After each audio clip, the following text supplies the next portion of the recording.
আসসালামু আলাইকুম ভিউয়ার্স, বাঁধাকপির একটা অন্যরকম রেসিপি নিয়ে চলে এসেছি আপনাদের সাথে শেয়ার করার জন্য। আশা করছি ভিডিওটা আপনাদের খুব ভালো লাগবে। ভালো লাগলে লাইক কমেন্ট শেয়ার করতে একদম ভুলবেন না।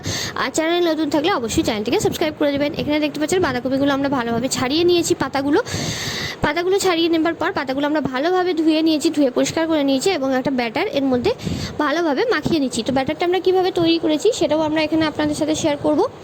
এখানে দেখতে পাচ্ছেন প্রত্যেকটা পাতাতে আমরা এখানে ভালোভাবে বাটারটা মাখিয়ে নিয়েছি। আমরা পাতা মোটামুটি 5 থেকে 6টা পাতা নিয়েছিলাম। সেটা যদি বড় হয় তো মাঝখান থেকে কেটে ছোট করেও নিতে পারেন, বা ছোটো ফুল বাঁধাকপি হলে সেটা আপনার গোটা ইউজ করতে পারেন।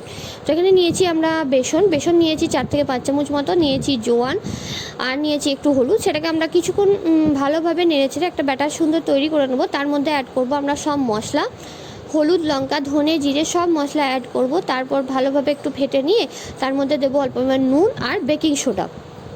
তারপর আরেকটু ভালো করে ফেটে নিয়ে, বেকিং সোডাটা অপশনাল, আপনারা দিতেও পারেন না দিতেও পারেন, তাতে কোনো অসুবিধা নেই। তারপরে আমরা লাস্টে অ্যাড করেছিলাম কিছু পরিমাণ ধনেপাতা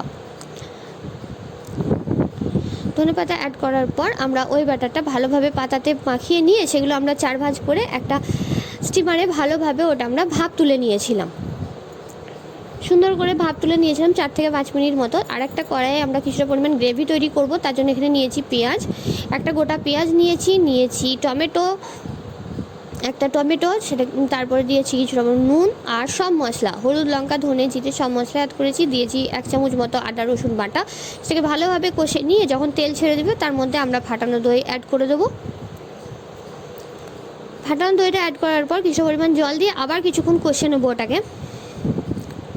দেখতে পাচ্ছেন গ্রেভিটা কতটা ঠিক হয়েছে। এটা যেটা আমরা বেঁচে গিয়েছিল আপনার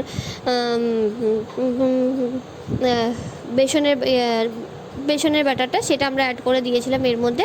তার জন্য ব্যাটারটা এতটা ঠিক হয়েছে গ্রেভিটা। আশা করছি ভিডিওটা আপনাদের খুব ভালো লাগবে। ভালো লাগলে অবশ্যই লাইক কমেন্ট শেয়ার করতে একদম ভুলবেন না। তারপরে আমরা এর মধ্যে অ্যাড করে দিয়েছিলাম ভাপানো বাঁধাকপিগুলো, কিছুক্ষণ ফুটিয়ে নামিয়ে নিয়েছিলাম। খেতে অসাধারণ লাগে, বাড়িতে অবশ্যই একবার ট্রাই করে দেখতে পারেন। একদম নতুন রকম রেসিপি, আর খেতেও খুব সুন্দর হয়। Thank you so much.